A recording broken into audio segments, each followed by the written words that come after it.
We are live, I believe. Boom. Yes, we are. Look at that. Well, guys, welcome to the very first episode of Religion Zero.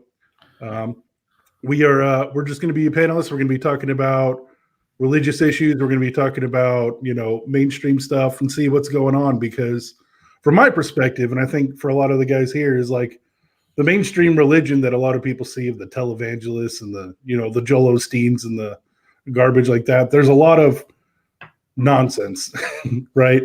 And it's almost its own self-perpetuating culture that kind of sucks, and it's not really coming from anywhere outside of people's own invested idealism, right? And so we wanted to make this podcast to talk about what, like, this whole of people trying to find truth, but also still, burdened by like old school narratives and ideologies. And we kind of want to go deeper dives, start discussing actual truth from nonsense. So I don't know if you guys want to give yourselves each a quick, introduction so we know who we're talking to. Go, Brooke. Oh, really? Oh, thank you.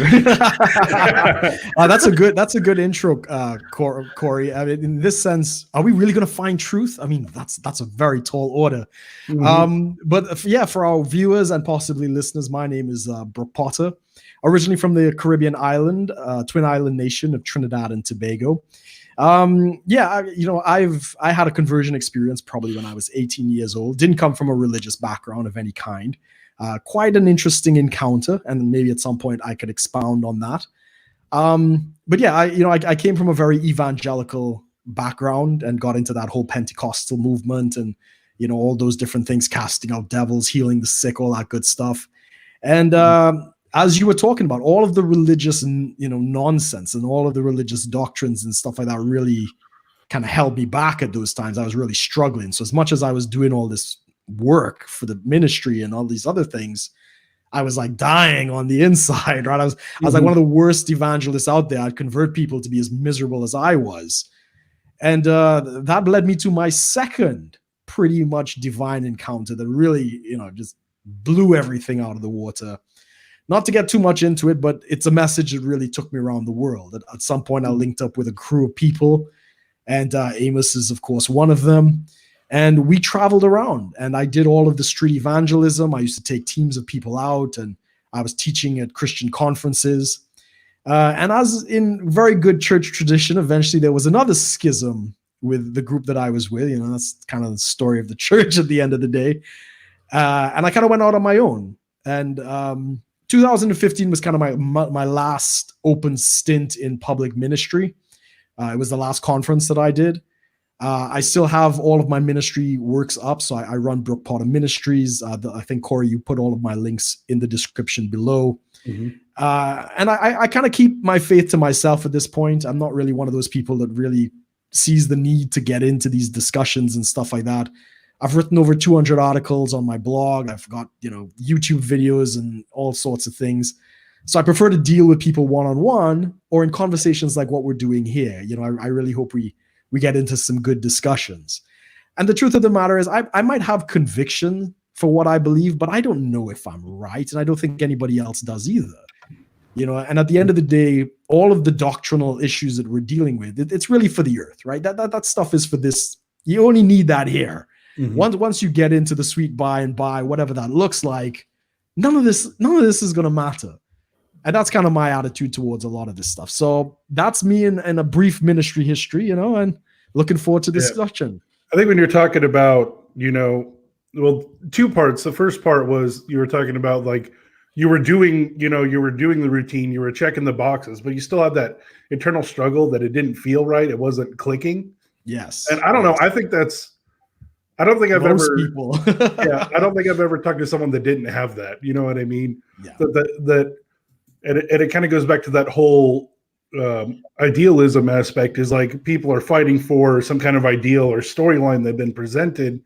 And when the facts don't add up, most of the time they're told by an authority figure or somebody else, like, oh, you don't worry about it. Just brush it off. Keep going. You're doing the right thing. You know what I mean? Just do it more. Yeah. That was like for just a quick aside. I don't want to take up too much time because I know you want to introduce everyone else.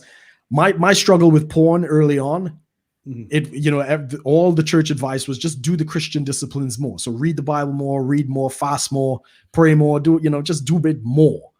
And that was kind of their only answer to things. And the thought occurred to me, if I've got to spend so much time just to be normal, doing 2 hours of Bible study and praying and fasting and all of this stuff just to be normal, I'll have no time to do anything else. And that was kind of a door that opened up for me to move on from that. So I'm looking forward to the discussion. It's going to be good. Yeah, it's super crazy, man. I remember the second thing. What was it that you said near the end of the spiel? The intro. I've already lost it, man. I'm goldfish braining it today, guys. Goldfish braining it. So I mean, maybe Bobby, you want to kind of let us know what's going on? Sure. Yeah. So, as you can see, I'm a practicing Catholic now. Again, like I was saying in the pre-show, I hope this doesn't make me the odd man out, but yeah, I'm still a card-carrying member, practicing member of the Catholic Church. I never got any cards. That's lame. Maybe I should be Catholic. I want a card. Where do I apply? Yeah. Badge or ID. Watch out, guys. Catholic. Watch out.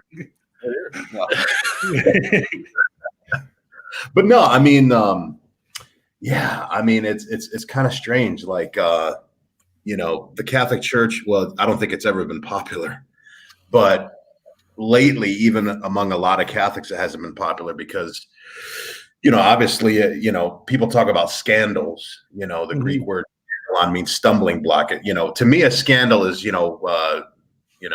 Father O'Flanagan having a little bit too much to drink at bingo, that's scandal. I mean, the Catholic Church is in an absolute crisis right now. And I hate to say it from the top down, with the sex abuse crisis, and people just think it's pedophilia. They think it's just, priests, molesting small children. And that is a problem. But that's only 1% of what's going on there, and 1% too much. I wish it was, negative 1 billion%, right, in that area. But the biggest problem in the Catholic Church right now is what's called a phebophilia, which is like post-pubescent homosexual eroticism, and it's just rampant in the church. Feminism has also overrun the Catholic Church, and I'm only speaking for the Catholic Church because I know we got some Protestants, some Orthodox.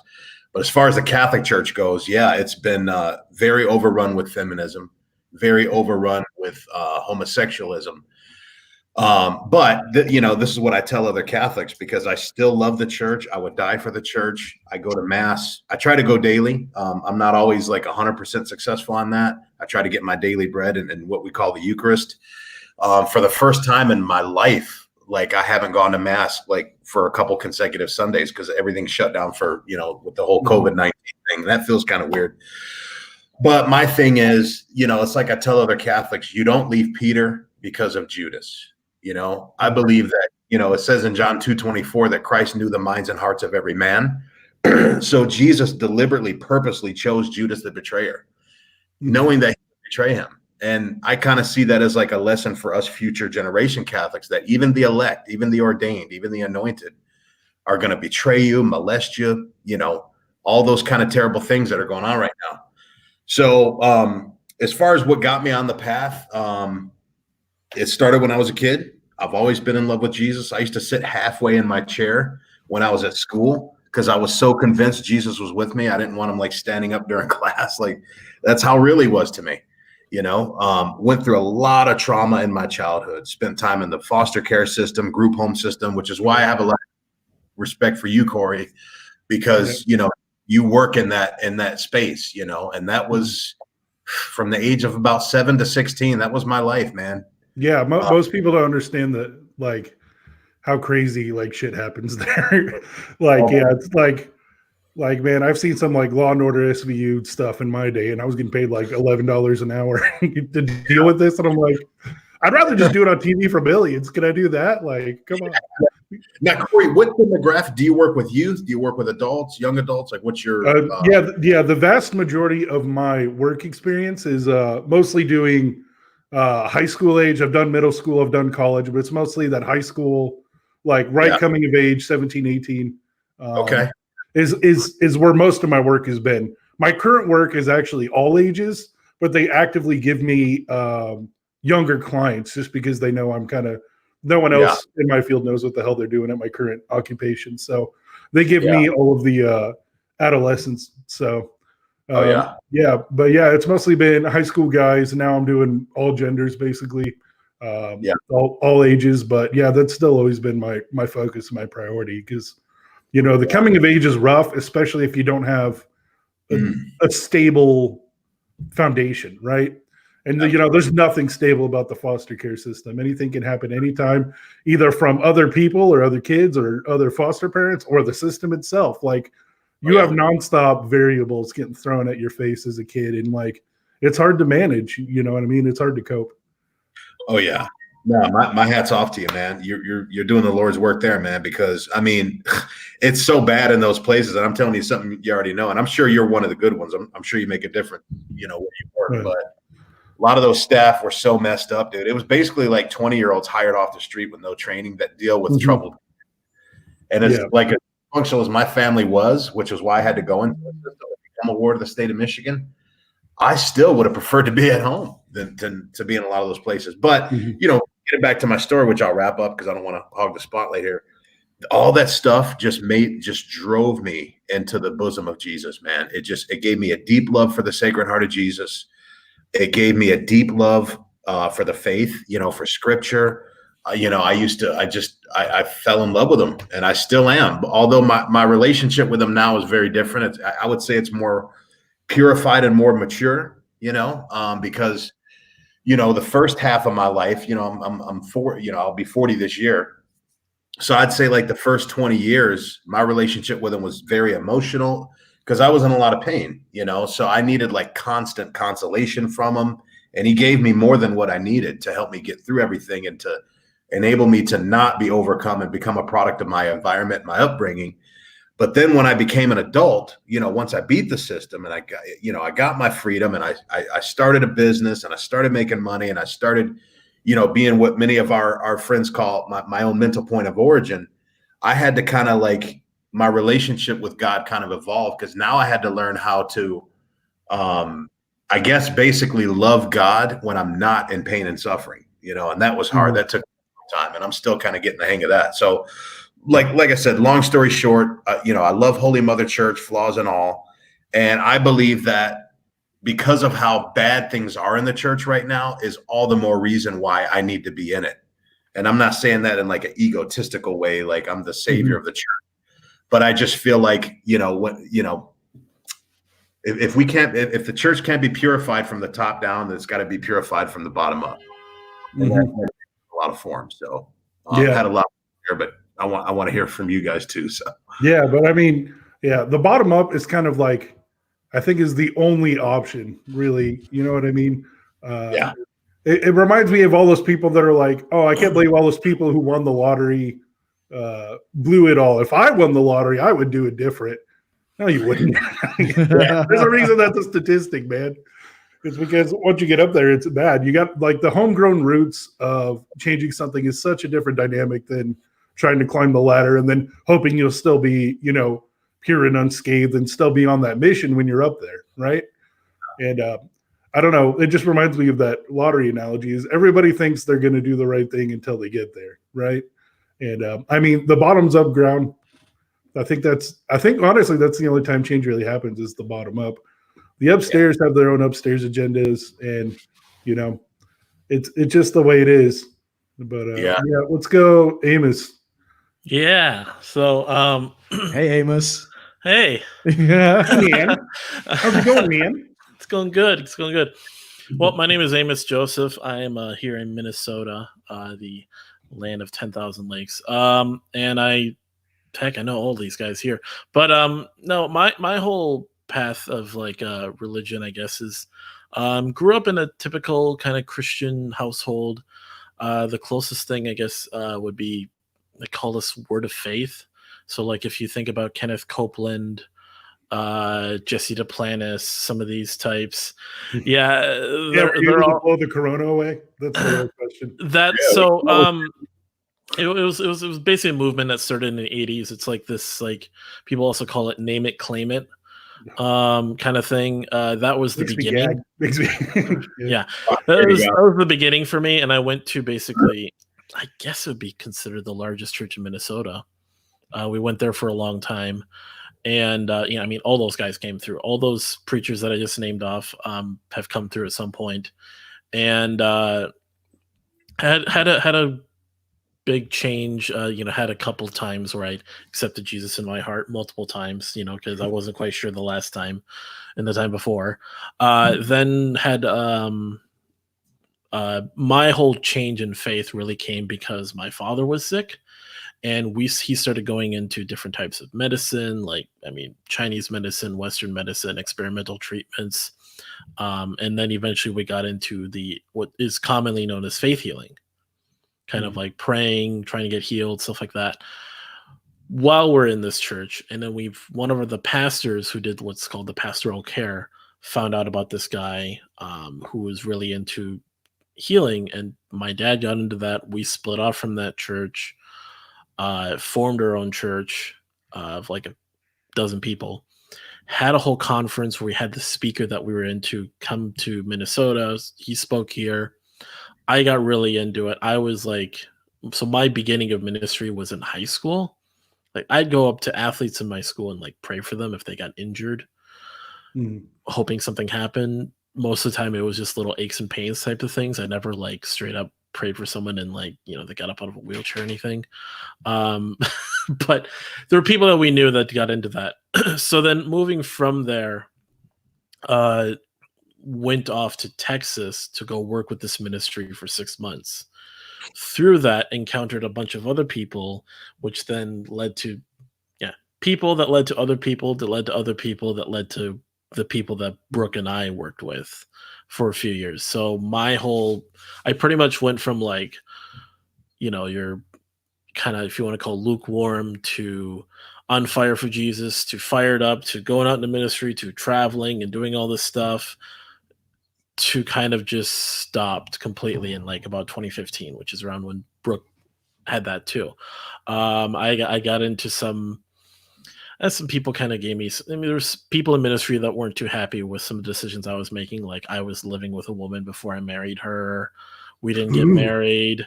I mean, that ties into, since we're all kind of tying into the red pill too, that was also the person that got me into the red pill too. That my BPD one-itis girl kind of thing, not to get into that, but those religion and that are tied together because the experiences all triggered other things.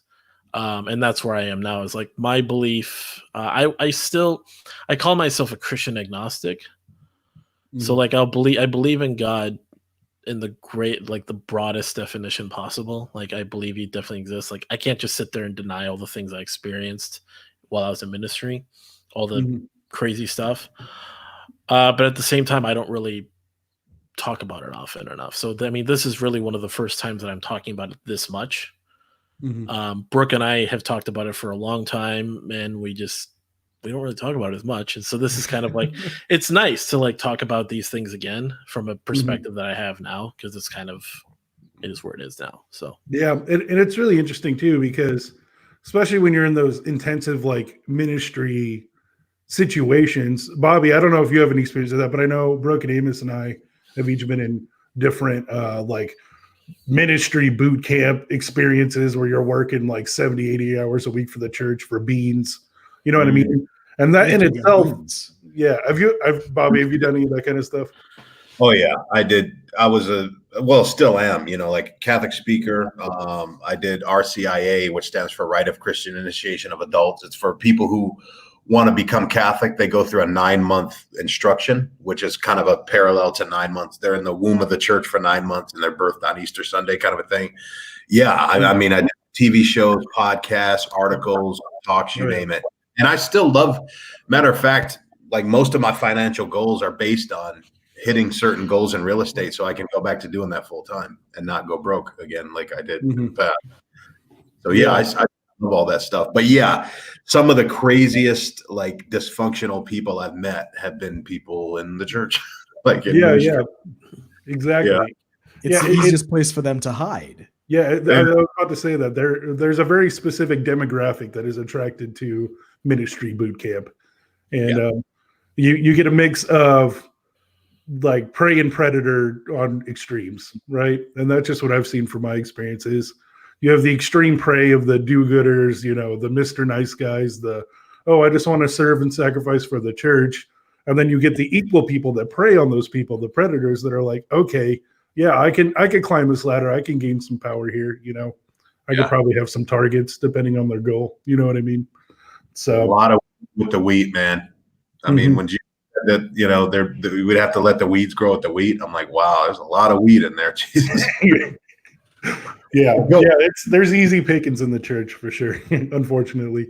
But I was going to say, when you're in that environment, though, like your morning, you know, your morning, afternoon, evening, night is 24/7 based around ministry. Like you almost get that, for lack of a better term, you kind of get that cult-like vibe where like everyone's around everyone and you're on your little special bubble. I mean, I can kind of relate it to, you know, how people talk about like military or police partners and things like that, or squads. Like you have that weird special tight-knit bond with those people, good or bad, you know, of what happened. And of course, bringing up everybody's pop culture sensation of Tiger King and their cult. You know, Amos what I mean? hasn't seen it. Tiger King. I don't know. How are you American? And you Even I've seen it. I'm not American. Trump a little bit. That's all I know. Oh man, yeah, you guys got to get on that. The cult episode by far, I think, is what really got me going on that one, because it's all these really crazy, influential people that are obviously super narcissistic, and they get, you know, dozens of people to work for them for free under horrible conditions, right? And to sleep with them. Yeah, yeah. There was definitely some coitus happening with some of those, but is that still a term, coitus? Coitus. Yeah. Not since the Big Bang Theory. Oh no, okay, they ruined it, like most things. But Yourself, it's Corey, just, you got to introduce yourself. Don't forget. Yeah, maybe next time. No. Yeah, I just wanted to point on this thing, but like when you have those experiences, because this is what Amos reminded me was talking about, is like, man, I haven't talked about this for a while, but it kind of feels good to get off your chest, kind of thing. It's because that is a big part of your life. Like that's literally your entire universe for months, years, depending on how long you're in those boot camp internship style programs, right? And like, no matter good or bad that happened, like that became part of your identity for a pretty damn long time. And like, you know, that we've left the bubble and we're all relatively functioning adults. And looking back, you realize, what kind of shit show was that, man? You know what I mean? And it's like everything there feels normal when you're there. And then looking back, you can see all of the crazy shit that happened, right? Good or bad. I've seen marriages implode from excessive, not ministry, but excessive ministry. Yeah. I've seen parenting implode, marriage implode, because people, and maybe I've been guilty of this myself at times, but I'm a single guy, so there's really no collateral damage. But you know, a lot of people in ministry get this Messiah complex thing, man. We know about that, Brooke. Yes, we do. Yes, we do. Are you going to elaborate on that, Amos? I don't know. Christ didn't quite hang on the cross long enough, so we got to make up for it by being 90 workaholics. Yeah. You know? Like the work isn't actually finished. You know, he didn't say it is finished. It's to be continued. Exactly. Yeah, just that was on your shoulders. You got to do it now. Yeah. I mean, our friend Amos, Terrence is watching back in my home country. He was also a part of the church that I was involved with. So it was the pastor, and then my friend Terrence. He was like number one. I was like number two after Terrence, right? So, but that whole thing about building the church and being a part of ministry, and literally we did it. I think we did it, 4 or 5 services a day. And when we got into the really crazy stuff, like the deliverance, that would go on all day, like literal 24 hours a day. Like a Saturday, my Saturday was gone, right? I would get there in the morning and I wouldn't leave until Sunday at like 4 a.m. in the morning. And that was the kind of nonsense that we were putting up with. We didn't know better. I mean, I look back on it now and I'm kind of like, oh, wow, I was so stupid. But at the time, when you don't know and you're caught into the seduction of, oh, these people love me, the community and all this good stuff, and they all believe this, that could lead to a lot of strange places. Yeah, but it's like, yeah, it's literally, I mean, for lack of a better term, that's kind of like Cult 101, when you get those predators in those positions. And like, think about it. Most of those ministry internships, their employees are fresh out of high school or college with no experience. You know what I mean? They're the easiest to conform to that environment without second guessing it, right? Most of them will deep dive heads in. And usually the problem employees, I don't know if you guys can really do that, but the problem employees are the people that have actually worked before and realize this isn't normal. You know what I mean? Real experience. Yes. Oh, shun that guy. He's advocating for himself and his needs. And you probably see this a lot in your line of work, Conk, kind of like I was saying earlier. Like a lot of these kids are just so happy to have jobs, man, that they just, it's paycheck, shepherd fire, but it's like, it's a little bit different in the Catholic Church though, because obviously we have the hierarchy, we have the bishop, the priest, the cardinals, pope, we're the laity, right? So I guess the way it manifests itself in the Catholic Church is, you have your problematic priest, you have your good priest, but mostly in the American church, which is really all I can speak on because that's all I know, is it's run by women, dude. I mean, talk about the feminine imperative. The parish secretary that answers the phone is who calls the shots at the whole parish. That's how it is. Like a lot of Catholic churches, man. You got to run it past the hello, Saint such and such. Like that's who you got to run stuff by. It's weird. And the priest, a lot of them just defer it to just the parish secretary. I don't know why. Oh man. And usually the parish secretary, they're very devout and they're very this and that, but like their husbands are just like alcoholic, or their husbands are just like things are just disordered at home. And I think a lot of people do ministry as a coping mechanism. I think a lot of people do ministry outside the home because they don't want to be at home, and it's a nice medication. And I'm not denying the good they do. I mean, God can work through the dysfunctions and the the impure motives of people, but yeah, it's just, and this is all observation, not judgment. I've played my share in that stuff too. Yeah. Would you say those secretaries are mostly Karens? Because that seems like a Karen's wet dream. Wow. You might need to define Karen. I know what it is, but for some of the listeners around the world, you might need to define a Karen. A Karen is the internet slang for middle-aged lady, short haircut, probably either married to a very submissive husband or divorced with kids. And that's anytime you hear somebody say, I would like to speak to the manager. Yeah, very entitled. Karen, right? A very entitled middle-aged woman is a Karen. Yeah, exactly. And a lot of those Karen secretaries, and I'm not saying all of them, because I know some very great, awesome women for sure, that know their place, and they like knowing their place. They're traditional. They're the Ephesians 5, Proverbs 31 type woman. But a lot of these Karens have two husbands. They have one at home that they push around, and then they have one at church that they push around, which is the pastor, the priest. Yeah, I mean, it sounds right in line with what I've bbeen with. I don't know. We could just segue into my history, but yeah, it goes a lot in line with that. You got to do it, man. all the cool people are doing it. Corey. So I grew up in a relatively tradcon household, which is traditional conservative, for the people not hip on the lingo, because we're cool cats here. We're down with the kids. Yeah, that's what all the kids say these days. Lit, yeet.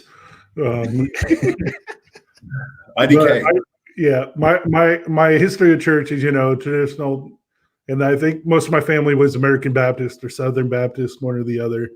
Which is hardcore, sola scriptura, do everything by the book. But their book was not in line with the Bible. Their book was a lot more cultural. Like the earliest church when I was a kid, we went to church with my grandma, and I loved the people, but the structure was horrible. It was horrendous. It was, they were really into the whole, it's you should disown women who wear pants during service, and if you have to get up to use the bathroom, you're a heathen, and crap like that. They made the sanctuary a little too sanctioned, if you know what I mean. So they're like, oh, this is super important, and you have to have all of this audio equipment, very specifically. We can't upgrade it ever for any reason. This is our sacred equipment. It's The pastor has to have this pulpit at this time and like walk like this and talk like this, and like all that was crazy. Like it was just silly, and like I was like, okay, whatever. And you know, as a kid, you kind of go along with it because that's the only thing you know, right? That's the first narrative presented to you, so you accept it. Went through that a while, and then we started going to more American Baptist churches when I was in middle and high school, which is more moderate. It was more moderate conservative than hardcore conservative. Fun fact about the Southern Baptist Church. I don't know if you guys have any Southern Baptist experience, but they didn't officially disown slavery as bad until like the 1980s or 90s. So like 20 or 30 years ago is when they officially condemned slavery. They were open to it up until then. So yeah, it was interesting. It was definitely all white old people as they do in Missouri. So do they still believe that Christ's first miracle was turning wine into grape juice at Cana? Or yeah, they think a lot of them would say like a lot of them would drink at home, but they would posture that they didn't at church, or it was just you don't talk about it, don't ask, don't tell alcohol.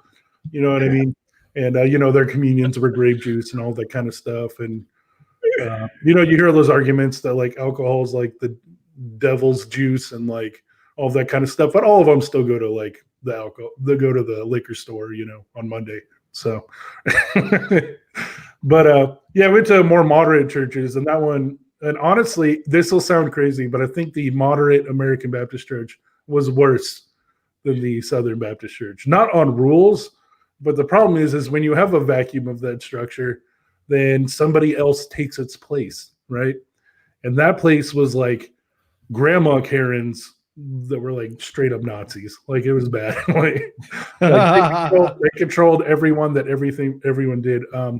One of my best friends, his name was Connor in middle and high school. We met because we went to the same church and youth group, but his mom was on the worship team, and the ladies bullied her into quitting or changing how she sings because she closes her eyes too much when she sings. Like it was that kind of place. Like it was just like 70-year-old ladies fighting for power and control.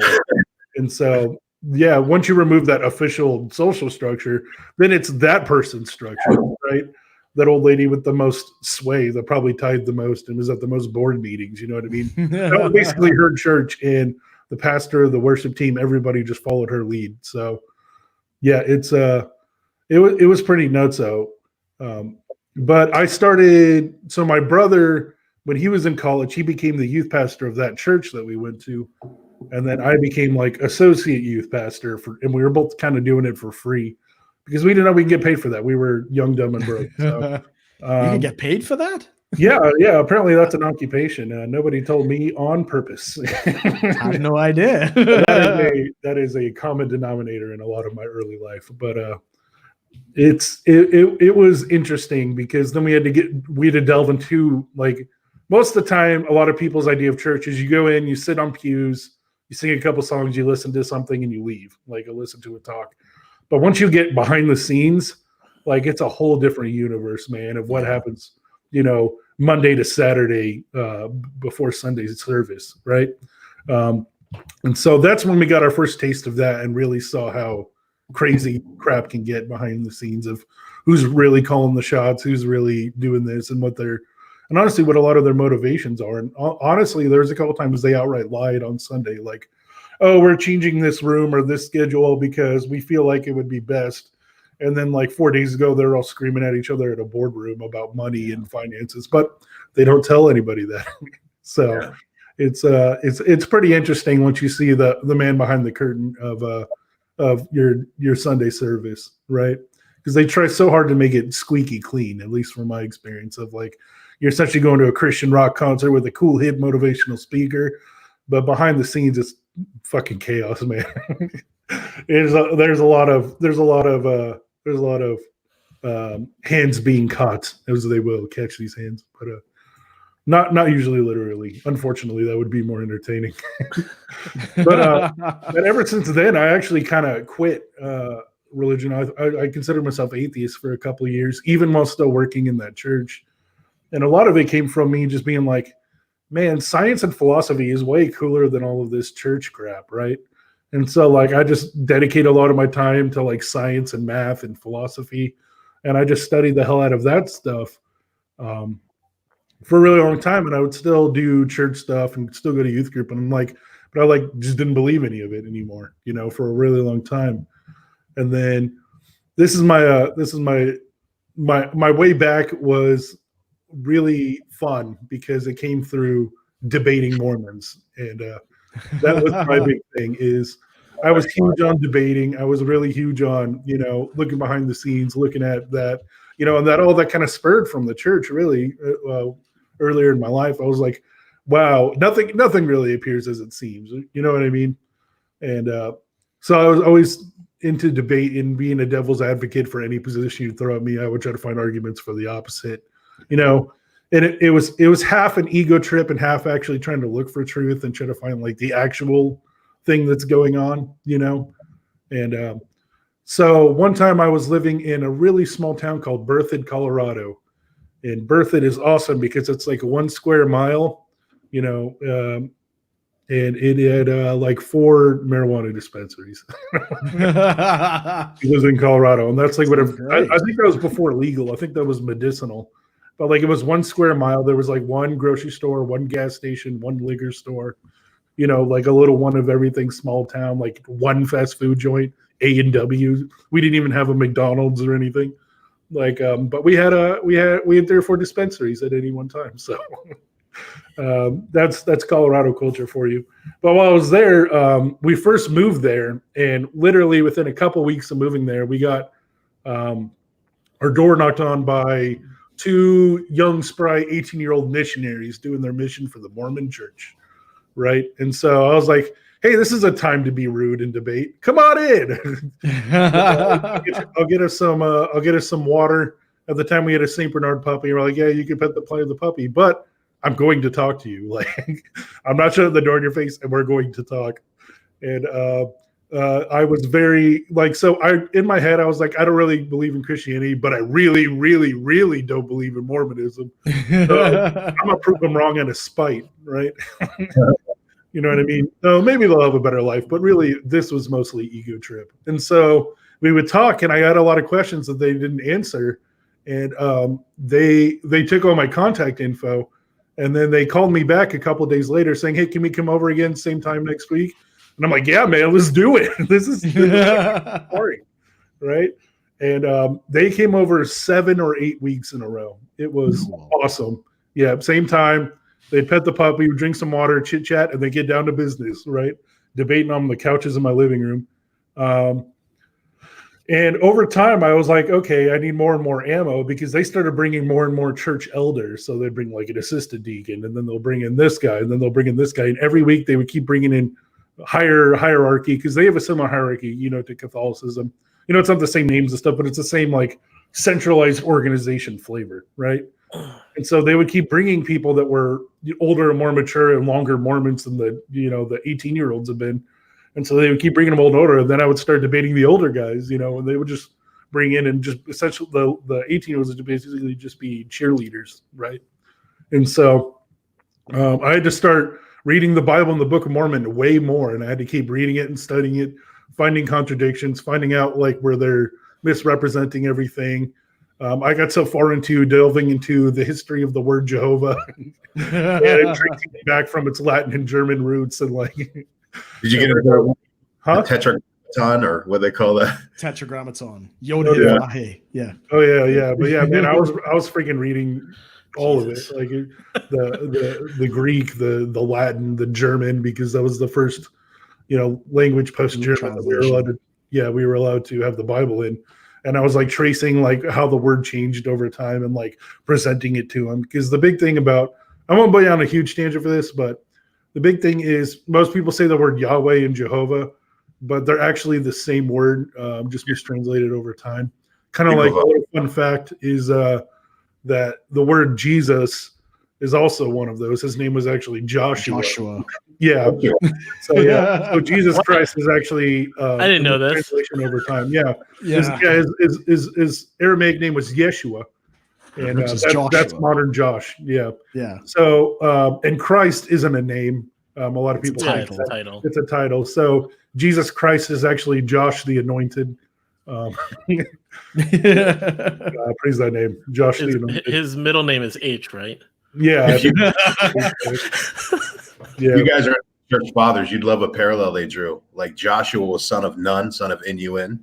Yeah. Christ had a father. So you had Yeshua, son of Nun, also in the New Testament. It's kind of a cool little.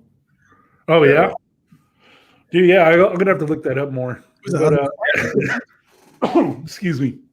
But yeah, I showed that to them, and they go, well, you can't always trust the world's wisdom. I'm like, this is a literal documentation of every time the word is changed, because Mormons believe Jehovah and Yahweh are two different gods. Like one is Jesus or New Testament God, one is Old Testament God.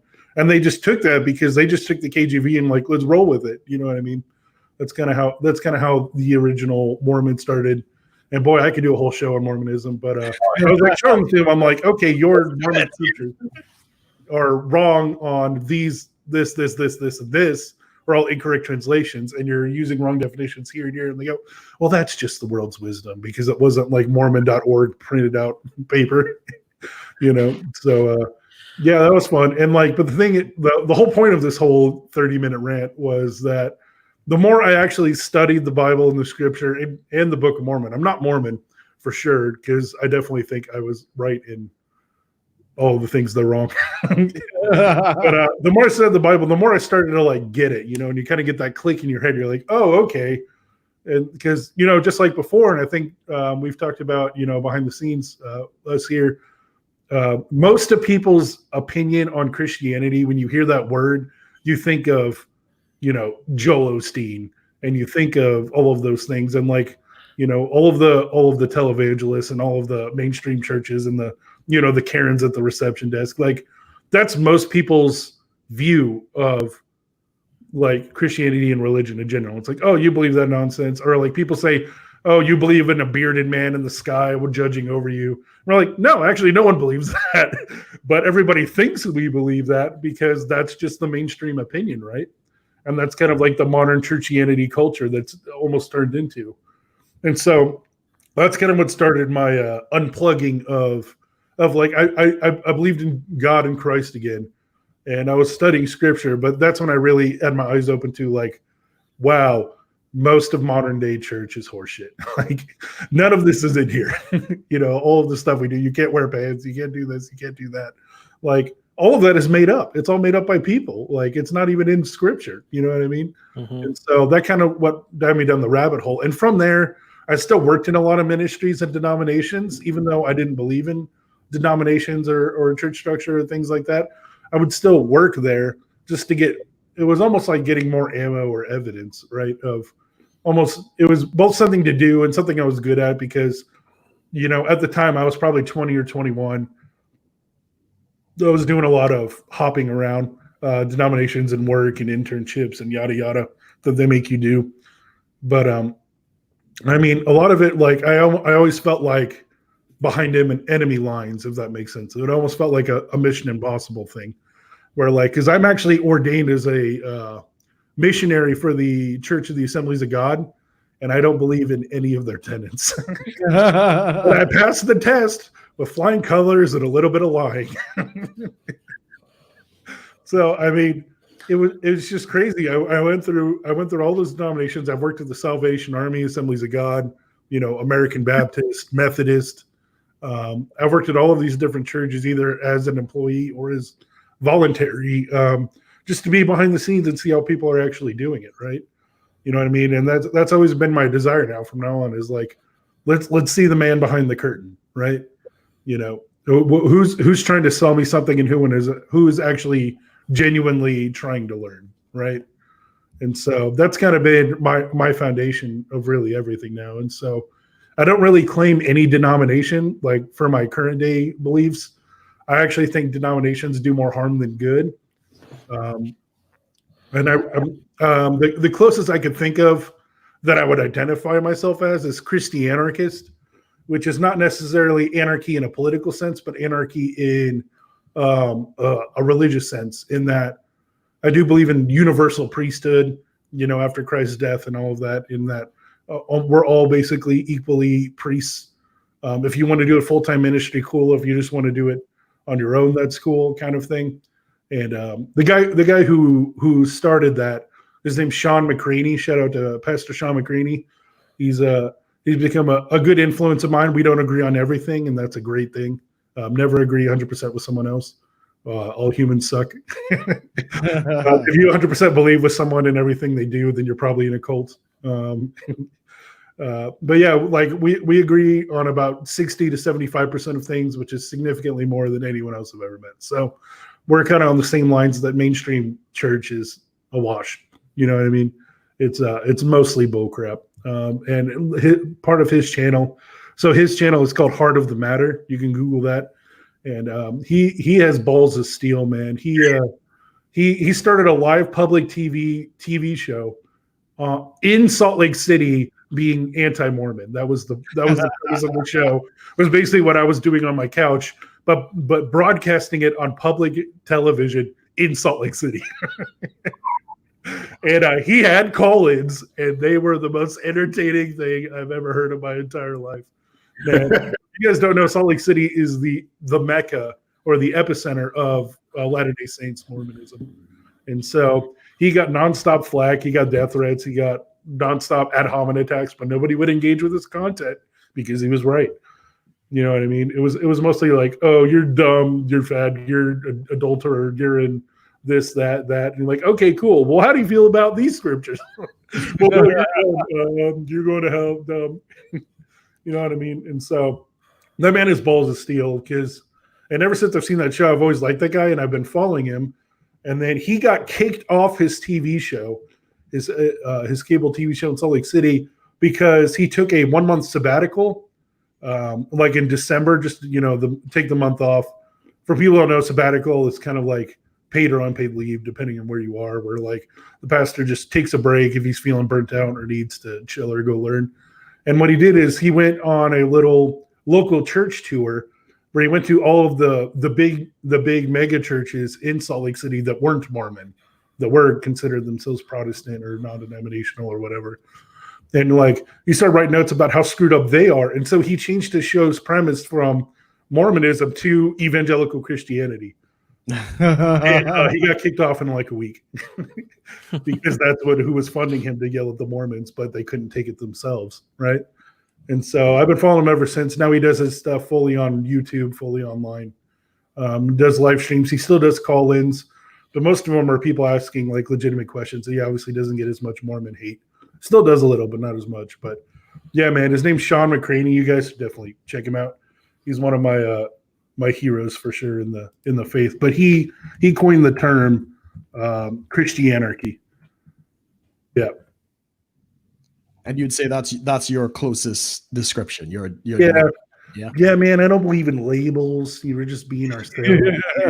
I mean, if I had to pick one, Christianarchy makes sense to me, I guess, in my beliefs, and it's very big on subjectivity of the faith, right? I agree. Yeah, because his premise is like, sure, a lot of us don't agree on stuff. Like the Catholic Protestant is different, or if you talk to Calvinists who are usually bloodthirsty about debating predestination, Calvinism type stuff, versus other people. He's like, look at all these people disagree, but we still believe they're all Christian, even though their only foundational belief that they can all agree on is that Jesus died for their sins. He's like, that's it. Everything after that is subjective, right? That's the one common denominator, right? But say that again, Bobby. I think you cut out. With the Calvinists, he only died for the elect. Yeah, exactly. Freaking tulip, man. It's a good discussion. Yeah, I'm not a big tulip guy, but I used to consider myself a 1.5 point Calvinist. So for people listening, if you don't know a lot about Calvinism, that's from John Calvin. He was I think he was contemporary with like Martin Luther, who started Protestantism and stuff. And he considered himself a Protestant, and he made this big systematic theology, or he tried to make essentially like formulas and points and like a method to everything. And his deduction was that there is predestination in that you were born going to heaven or hell, and nothing you do really had a choice in the matter. God just desired some people to go to heaven, some people to go to hell, and you are lucky if you're a Christian right now. And actually, if I could add to that real quick without getting too tangled weeds. Like Saint Francis de Sales, who was a Swedish bishop back in the days, one of the doctors of the church. He actually debated Calvinists quite a bit, and he would destroy it. And he would always point out, he would always make sure people knew that they taught what's called double predestination. Because in a sense, the Catholic Church has taught its own version of predestination. But where Calvinism departs is they teach double predestination, meaning that there are people that God creates to go to heaven, but there are other people he creates to go to hell. And that just makes God a monster, man. I'd rather be an angel than a double predestination. Yeah. It turns God into it turns life into a rigged carnival game, right? It really does.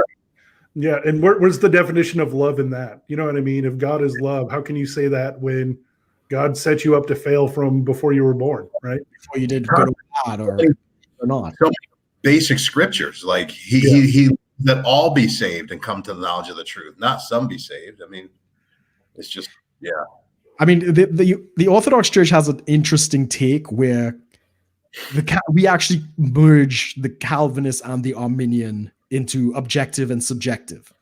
And I think the Catholics did this for a while as well. I don't know if it's mainstream doctrine. But the Calvinist idea that the work of salvation is completely a work of God. I agree. I agree that the work of Christ was done for all humanity in terms of, dealing with the issue of salvation. Mm-hmm. That's objectively true for every human being on the face of the planet. But at the same time, you have to respond to that truth. You have a subjective response. And some would say, well, that's your act of faith, your born again experience, whatever the case might be. But it's two truths that are actually running parallel. There's God's perspective of salvation, that Christ has done the work for all, and then there's man's perspective in response to what the work that's been done, and it's yay or nay. Now there's debate as to what happens in the afterlife. If you say you don't want it, is your choice not to want it bigger than the work of Christ? Who knows, right? Mm-hmm. That's a whole other story. But that is always people think it's one or the other. Mm-hmm. And I think no, there's actually a stream that says they're both, depending on how you look at it. From God's perspective, it is completely his work. From man's perspective, well, we only could respond yes or no to the work that's been done. Mm-hmm. Yeah, it's a little different. Yeah. Well, I just pitched out my 2 cents on who I follow. I also really like John Piper, who's ironically the most Calvinist man to ever live in the entire world. He's more Calvinist than Calvin. But the other 80% of the stuff he talks about is really good quality stuff. Like if you're just looking up something. Also, his hot take on intersexual dynamics is like half good. I don't think he gets all the way there, but he does better than most, I think. But I don't know if we would just want to go around the panel. We can start with Amos. Who have been your religious influences, or where do you get your material from? Right? Oh boy. You're allowed to say me. I'll take it. I mean, there was. I could tell you all the people that I listened to. Is there any people in your past you'd still give a stamp of approval to, or do you think they're all hogwash now? It depends. It depends on what you're what context, what specific subject. So, if you want to talk about sort of Old Testament, New Testament types of connections with the cross, the finished work of Jesus and such, I would point to. Well, I'd probably point to someone like Joseph Prince. Mm-hmm. He does a lot of good stuff on that. But then once he gets, then he kind of falls into the category of all the other televangelists that are telling people to get together during COVID and social distancing is whatever. But anyways. Yeah, it's funny you say that because I have my own rule of thumb that if they're on Oprah's book list, they're probably not telling the truth. Yeah, I think you got a couple of Joseph Prince books in there. But another one actually early on was a lot of people didn't like it because of how controversial it was. I don't know if you guys have heard of Rob Bell. Mm-hmm.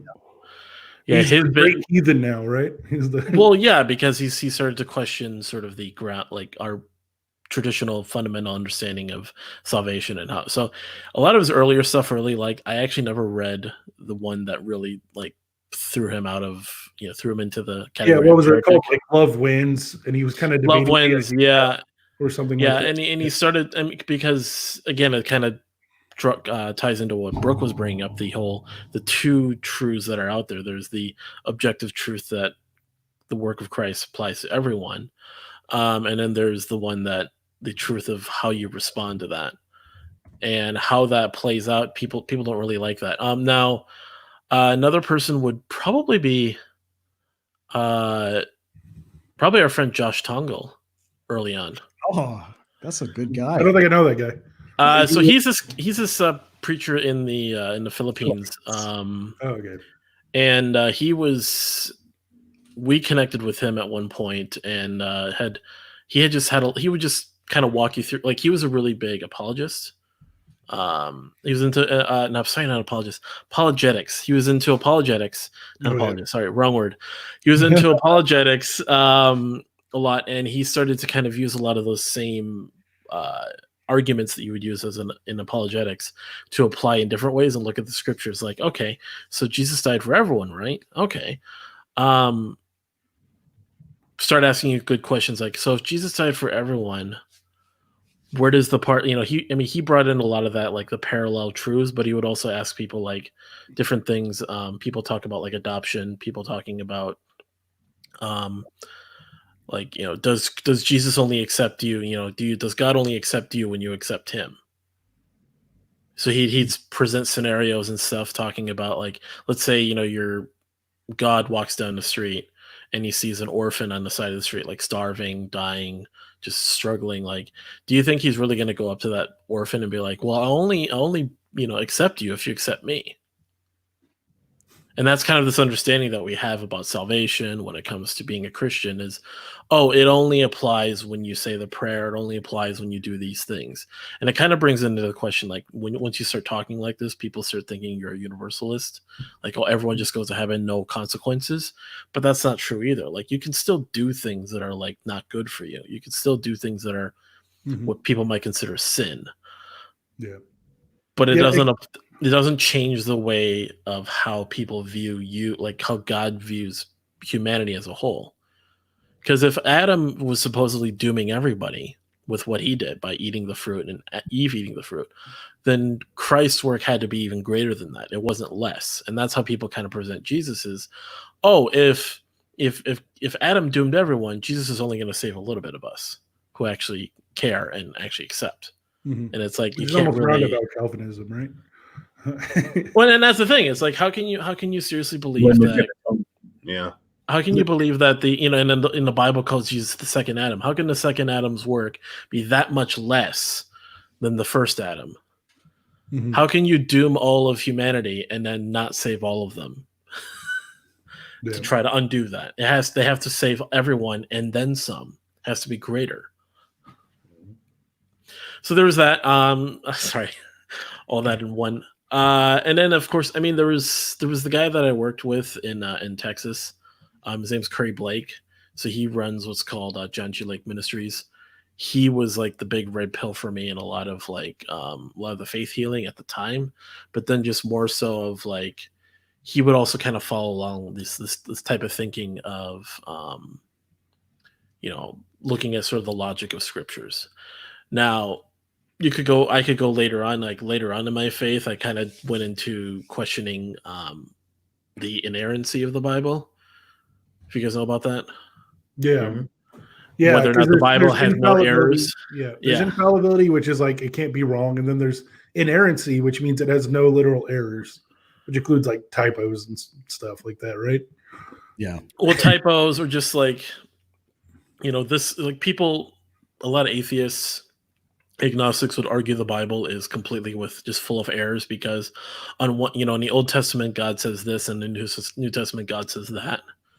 And it's like, but you have to read it as separate because the Old Testament is good, but it's not supposed to be the reality that Christians live in. Yeah. It's at this point, how I call it is like the age of fulfillment. Like, Christ died, it's done. We're in the new paradigm. You know what I mean?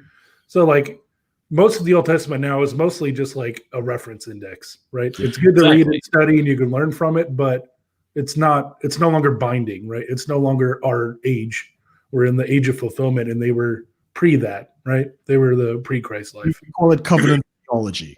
Yeah, yeah. The old covenant was fulfilled to the Jewish people, and now we live in a new covenant. Yeah, same Yeah. same premise. We'd agree. Yeah, yeah. It's funny how many of those types of theologies are like the exact same thing with different words. Yeah. But yeah, Curry Blake, and then I mean, there wasn't much really beyond that. I mean, I can't just sit here and name off a bunch.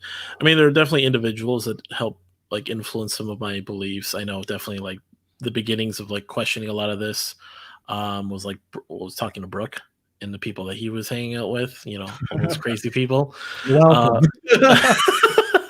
He helped me ask a lot of really good questions. And then of course, I mean, there was Brooke talked about a little schism. There was a conference that we were all part of where a lot of these speakers were all in the same place. And there was like a full blown debate, I'd say, in the middle of a conference about a lot of these things, which is good, but it wasn't good because like it's not proper for ministry. You know, you're not supposed to have pastors and ministers literally debating issues in front of your audience. But I'd say it was a good thing. Would you say, Brooke? The conference was amazing. What went on behind the scenes was a shit show, just straight up. As it do. Yeah, it was the beginning of the end of our association with some of the people involved, and it was religion. I mean, we don't need to get into the details. But yeah. But it was pretty much a split down the middle for our group, wasn't it? Oh yeah, yeah. Well, not with our group per se, with the leadership and some of us. But I mean, in terms of numbers, purely by the numbers, it was almost like a split down the middle. Yeah, I suppose maybe for the attendees. Yeah, sure, I'll give you that. Because we started to question things, and what came up was just, oh well, you can't say like God is already forgiven you of all of your future sins, because that just means people are just going to commit sin anyways. You know, people are just going to go out and rob banks and rape people. It's like, really? That sounds just like the argument, like, you know, I need the Bible to give me morals, or else I'm going to go out and rob banks and murder people. It's like, no, that's not how it works. Well, you guys speak for yourself, Amos, okay? I still got my loaded 9mm over here. I'm thinking it. That Casey's General Store got a lot of money in that cash register. Not incriminating, of course. This is all hypothetical. But yeah, that's pretty much it for me. I mean, I don't know what else. Yeah. What about you, Bobby? What's been some influential resources for you as of late? Oh man, Jesus! You read a lot of the oldies. Still all the same classic. I mean, that's the beauty of being Catholic, man. So many rich traditions and colors and flavors of the church. I mean, I would say, and you would love this guy, Conk. You would love St. Thomas Aquinas. You would love him. Oh yeah, yeah. I know a bit of Aquinas. I'm not an expert in him, but I know of him. Yeah, and he's not as hard to read as people think. Like you look at the Summa Theologica and you see, you know, objection 1. Like most people read the Summa wrong, right? Like they read all the objections and then they read all the replies. What you actually do is you read the title, like the leading article that he has, like the leading question. Then you read on the contrary, which is an authoritative quotation, whether from scripture, a church father, Aristotle, whoever. And then you basically read like the objection, then you read the reply to that objection. And the cool thing about Aquinas, he made so many converts and he confounded so many heretics in his time because he would study their arguments and learn them and be able to articulate them better than they could. Yeah. And he was like that too. He was, and he would just take them apart. And the thing, like, if you want to hear the strongest atheist arguments I think that were ever crafted in history, it ain't from Dawkins, Hitchens, Harris, and Dennett. It's from St. Thomas Aquinas. Like, if you focus on his objections to the existence of God, and that's all you focus on, you're like, holy crap, I think I got to be an atheist. Like, I don't think God exists. Yeah. And then when he comes in with his replies, he just flicks them off his shoulder like a gnat. Like, it's amazing. So I love Aquinas. The other thing I love about Aquinas is that this is why I'm part of the manosphere, or this is why I accept a lot of what Red Pill teaches, even though I'm Catholic, is because there's a lot of worldly wisdom, you can call it. People would call them, pagan philosophers, the Greeks, all those people. They had truth. They really did. But you have to have that filter. So I look at my Catholicism as like a water purifier filter. It's like I'm drinking in this water, but my Catholicism filters it out, kind of a thing. And Aquinas used to do that a lot. He borrowed heavily from Aristotle, and Augustine borrowed from Plato. That's one of my other go-tos, is St. Augustine. I love the readings of St. John of the Cross. And that's the thing about also being Catholic. There's so many different categories of knowledge and study. Like that's more of on the scholastic side of things, like the theological, philosophical side of things. Then you have the moral theologians. I love St. Alphonsus Liguori, who's another doctor of the church. I love Suarez, Francisco Suarez. I still binge read newadvent.org, the 1911 Catholic Encyclopedia. I mean, I get lost in that. It's like entertainment to me. Oh, yeah. Yeah.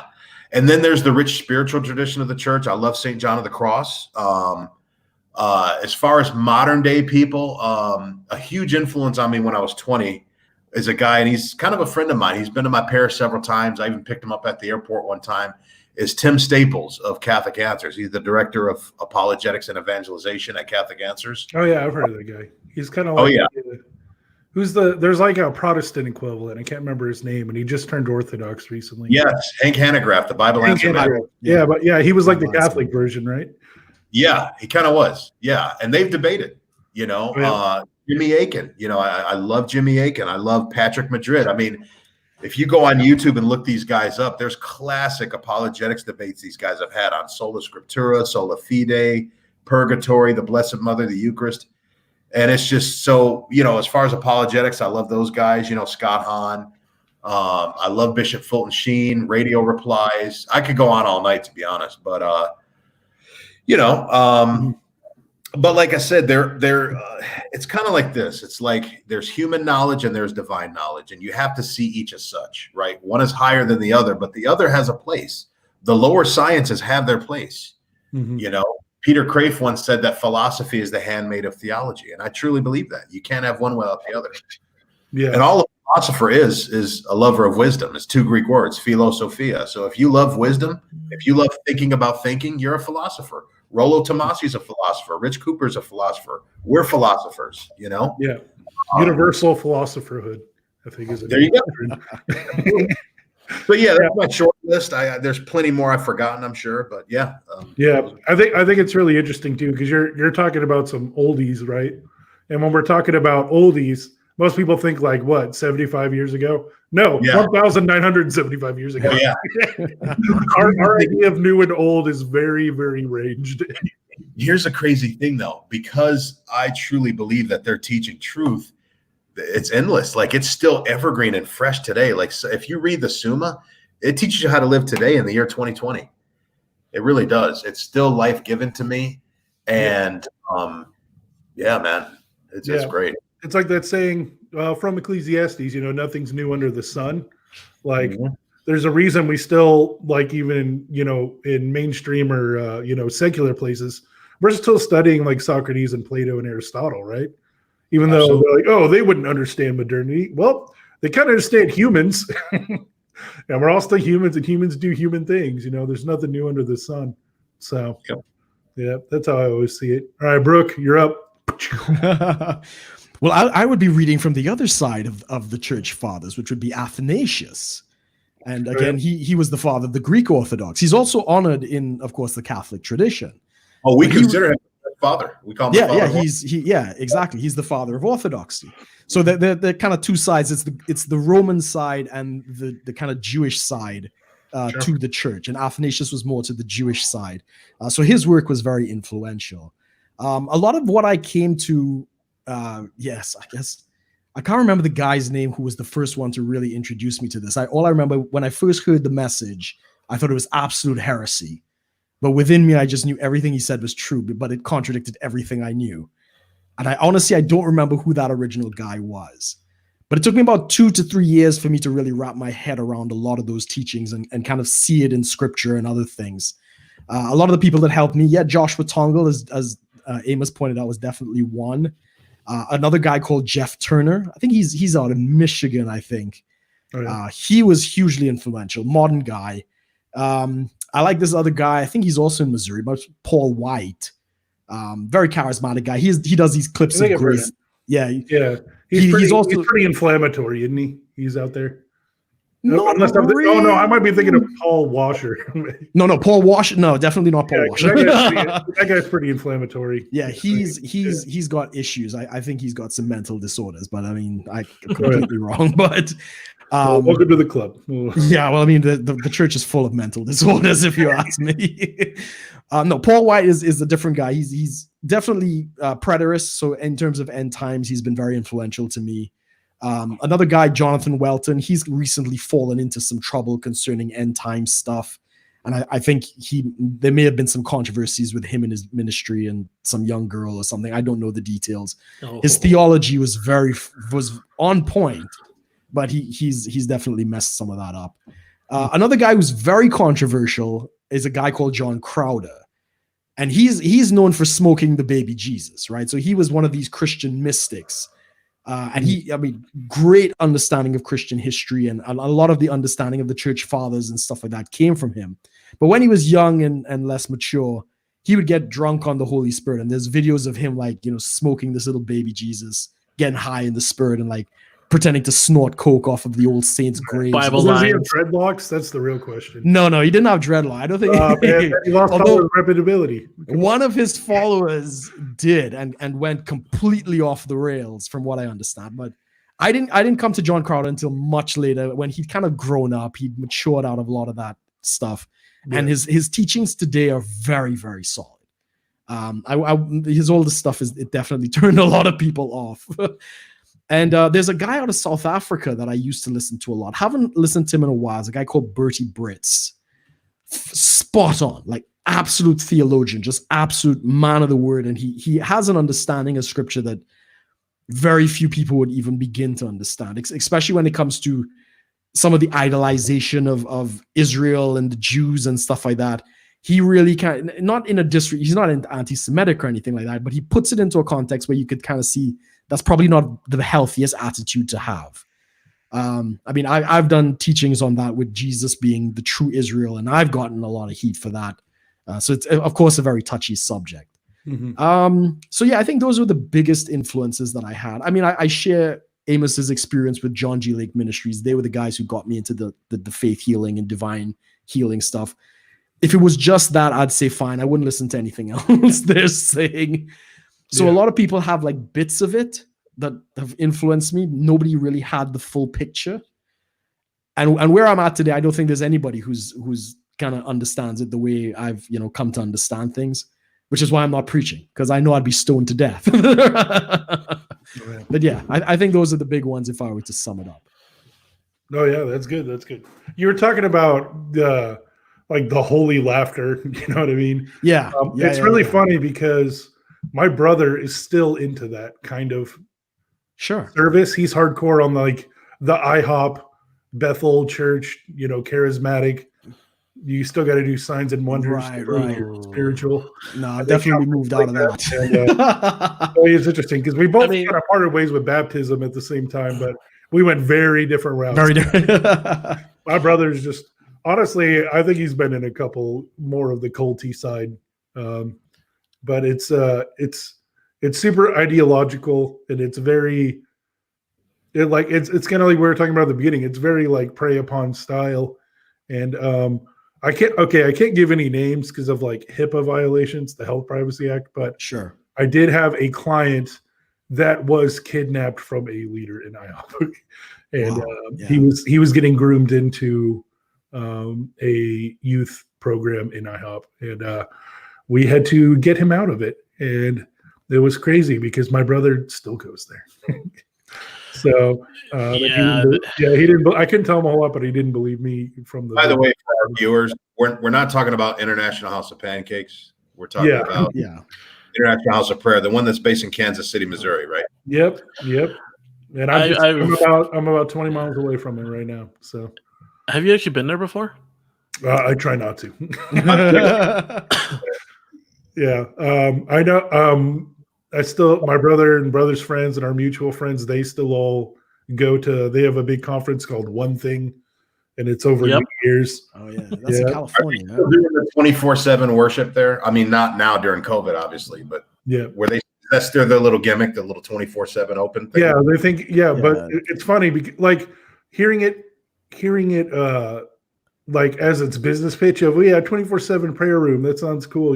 Come in, worship, pray, do whatever you want. But I believe their reasoning, like, and correct me if I'm wrong, but I believe the reasoning is it'll make revelation happen faster. Yes.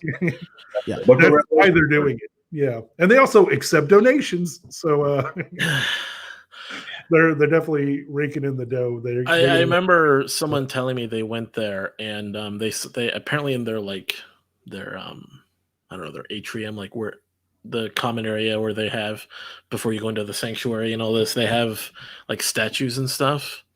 And it's a lot of these, like, it's a very weird, like, this is the weird thing with some churches, that they get this Old and New Testament nonsense crossing over too much.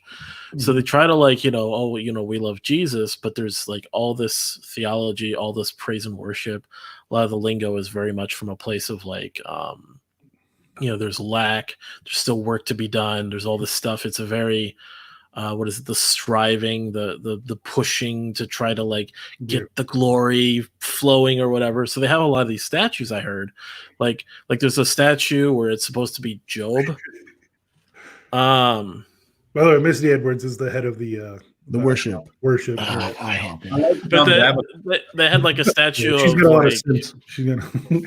They had some like statue of Job with like a cup, and it's like pouring out, and it's kind of like this, like he's like never. Just a lot of these like statues of people that are just like struggling and straining to like. It's Old Testament people. It's not any New Testament kind of like fulfillment and the finished work. It's a lot of this like we're just pushing and striving, and I think that's where you get a lot of this is like people kind of like it's a good theology to get people to keep working and working and working, never accomplishing anything really. Like they're all pushing for this. Day, just pinky promise, it's all going to work out. You hear about these revivals that break out. Oh God, yeah. Azusa Street is like the start of all of the big. Azusa Street, Brownsville. You get all these crazy ones, and it's like those are these ones that just popped up and then like went away, or like they're continuing somehow, and it's like. One of the things like with this guy Curry Blake I mentioned was he talked about revival is this Old Testament idea, whereas in the New Testament the closest thing is just it's not like we're trying to strive for revival. It's we are revived, we're fulfilled. Yeah, the revival it's done. We're good.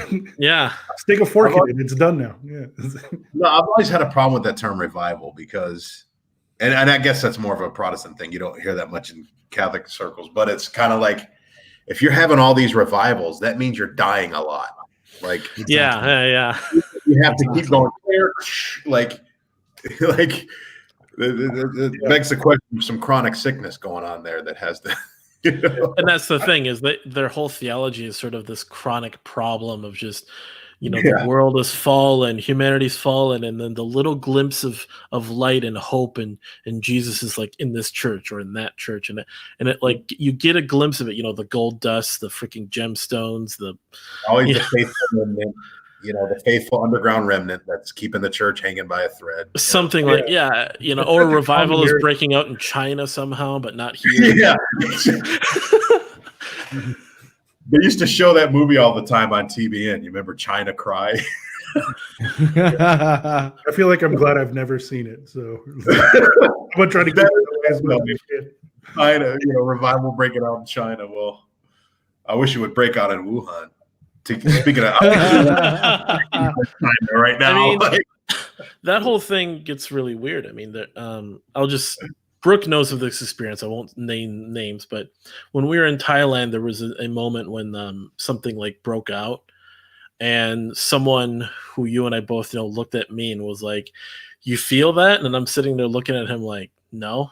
And he's like, "We got to work on that. You're not feeling this because this is after like I'd basically been like, if you want to call like deconditioned from the whole revival mentality. I kind of had to rediscover through like a more proper way, not just the whole like just screaming and yelling in a service all day and hopefully getting that little bit of revival at the end. So like, this is like and this is not anything on that person, but just that's kind of the mentality about it. It was just like, if you're not feeling it, you're not in the right spirit, you're not doing this. And it was just a lot of this pushing to like, yeah. And I mean, it's like, it can happen. Like people breaking out and laughing and all that, that's fine. But I like to think that makes it more special, or this is like a special moment separate from the finished work, is like, no. Yeah. It's not. Yeah. And that's something I've always questioned is like, especially like going back to, the IHOP in Bethel and the charismatic or the Pentecostals that are all in the hoopla of speaking in tongues and, we're going to pray and heal everybody. And there's gold dust flying from the sky or somebody's tooth turned gold. We heard all of that crazy stuff. Like how much of that is actually just like groupthink and like mental manipulation? You know what I mean? Probably quite a bit. Yeah. Like how many times has somebody called something the power of the spirit when it's really groupthink? You know what There's I mean? a guy in the air vent sprinkling sparkly dust. Yeah, it's funny. All the gold dust just happens to have really high ceilings with scaffolding. That's weird. Only works in those places. I always think of the gay wrestler when I hear gold dust, but that ages you, bro. That tells people how old you are. it does. Dustin Runnels, for anybody that thinks I'm not being homophobic, that was an actual wrestler. That was his gimmick. But no, if you guys go on YouTube, you could watch hours of exposés and investigations on guys like Benny Hinn. They would have hidden cameras they would take to his, his charismatic healing miracle crusades, he would call them. Mm-hmm. And a lot of these people would be they would do follow-up interviews with people that were at his crusades. And they were so rushed with adrenaline from, like you guys said, that herd behavior, that once the adrenaline wore off, their injuries were still there and were even worse. Yeah. Because, they're like that happened at one of the revivals I had to go to at the Assemblies of God Church. I was a missionary at. They had a lady, and she was actually my boss at the time. She had hip problems, and they did the whole prayer and go and like, oh, it feels better now. And then like, okay, go take a lap. So she ran around the sanctuary, and like she got worse the next day and was like icing it. Yeah. It was pretty obvious. And like Amos said, I was already deconditioned by that point. So I was just like, okay, this is. Well, for me during, there's like, summer camp, like everyone goes to get summer camp to get super fired up on Jesus. And then they're like, I'm going to go back. I'm going to go back to school. I'm going to get all my whole school saved and blah, blah, blah. And I had like, because, I had those moments. What's interesting is being on, if you want to say this side of things, looking back, some people, a lot of people that we might have like seen or just we've encountered in life, maybe atheists or agnostic types that look at Christians, they look at the crazy stuff. Oh, that's all crazy. How could you ever believe that? How could you get into that? And then you like, instead of like kind of like, agreeing with it, I'll look back at it and go, well, you don't know how that works. Like you need to be in that world to see why it works. Like I went on a laughing fit and jumping around, laughing, doing all sorts of crazy stuff for 4 hours straight. And I went back to my room, and as soon as it came down and I'm sitting there in bed, my legs like were in a lot of pain. I couldn't move. It's not some super, however you want to put it, if it's a supernatural or not, it's up to people. But a lot of that is going on in your head. It's not just, it's auto-suggestion. Yeah. Right. So I'm sitting there, I'm like, oh, this is reality. Like my calves, because I'm jumping a lot. So my calves were completely stiff. I couldn't walk right. I had to kind of waddle around. Like I laughed so hard apparently that I felt like I did like an ab workout for an hour straight. It just is that bad. And it's like, this is not like the Holy Spirit doesn't just come in and just like, oh, you got all this supernatural abilities and like, I'm not sitting there lifting up cars or anything. I don't know. It's a lot of it is in the mind. So when I see that looking back, I'm like, oh, that's just, they're doing that. I don't take this attitude so much as some other people that are like, oh, they're crazy. They're all just easily suggested. People are just this and that. And it's like, yes and no. When you're at a certain place mentally, you're easier to be suggested, but in the long run, it's just the mental development. You grow out of it eventually. Yeah. And you also remember I was talking about before, how many of those people in the congregation are like living in that bubble, right? or like that's all they've ever really known. You know what I mean? Yeah. They haven't really had any new experiences to question, what's genuine and what isn't. You know what I mean? They don't have the opportunity to see alternatives, either by choice or by force or by just being young, dumb, and broke. You know what I mean? So you guys should read. I don't know if you could hold on a sec. Can you see my screen here? No, you'd have to share the screen. Are you on your phone? No, I'm on my. Let's see here. You got something pulled up though? Yeah, I want to show you. Share screen should work. Click share screen at the bottom. I think Conk has to approve to allow it. Oh, there we go. Right. Okay. You guys should Posty Hinn. This is the nephew of Benny Hinn. Oh, spicy. Oh my gosh, dude. I couldn't put it down. I listened to it on Audible. This guy actually, from top to bottom, exposed Benny Hinn's entire operation, dude, in this book. Yeah. And yeah.